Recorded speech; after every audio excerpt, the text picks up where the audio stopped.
Now the game I was looking at today was a game from Sony, a new peripheral called Wonderbook.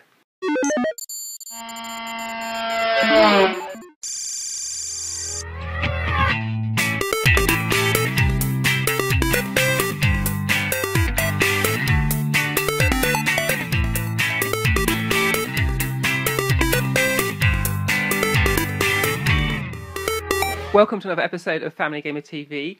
As you can see, we're getting bedded down in our new studio and our video game wall of fame behind us, but more on that later because today I want to look at some upcoming games for Christmas. Now my kids, as you might have guessed, are still playing very much Skylanders Spyro's Adventures, but what they're doing is levelling up their characters in preparation for Skylanders Giants, and most of these guys now are on level 8, 9, some of them on level 10, ready to take those characters into Skylanders Giants. But what I was interested to see is how the other games coming out as we approach Christmas compare, whether our kids can get tempted off of Skylanders to some other things. Now the game I was looking at today was a game from Sony, a new peripheral called Wonderbook. Now this is a book, much like a pop-up book, so it's a really plush, nice sort of spongy cover with a number of pages, but unlike a pop-up book, it's blank, so that the pages don't have any content on them, and it's not until you put that in front of your PlayStation Eye camera, connected to your PlayStation 3, that on screen the books populate. So much like Skylanders, where you take this real-world object and you use it in the game, and it becomes populated and it becomes full of interesting content in the game, in the same way that you put a Skylander figure on your portal and that appears in the game.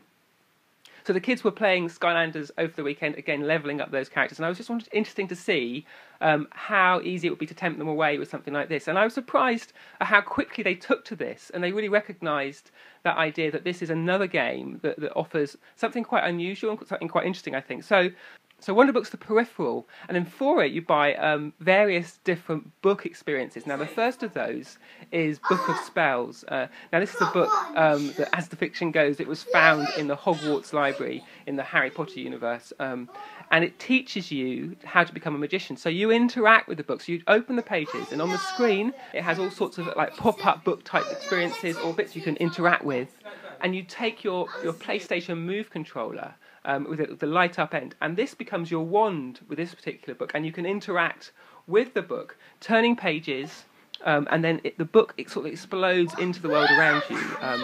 I really like how it plays, and I really like how it really changes the sort of the experience of reading a book together.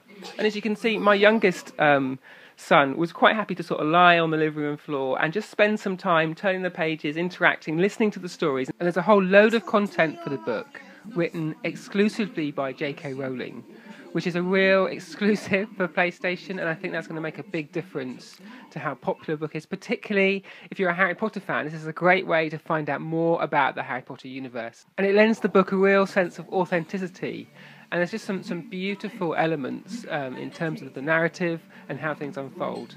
And it's interesting to how it was a very different experience to Skylanders, which is very active and they're very sort of enthused and excited. This was quite a calm experience, and so the times when we did this just before bed actually worked quite well, better than playing a video game maybe that overexcites your kids. Something like Wonderbook was really nice, and not that far off some of the iPad book experiences that we often use as a bedtime story. So I was interested to see how quickly they took to this, and how rather than maybe competing with Skylanders and some of those experiences, it seemed to offer something very different, although the technology of bringing a real-world object into the game was quite similar. So we'll be keeping an eye on this, and of course we'll be tracking with Skylanders as we approach the release of Skylanders Giants to see how these and other games compare as we come up to Christmas. That's all we've got time for this week on Family Gamer TV, but we will be back with more soon.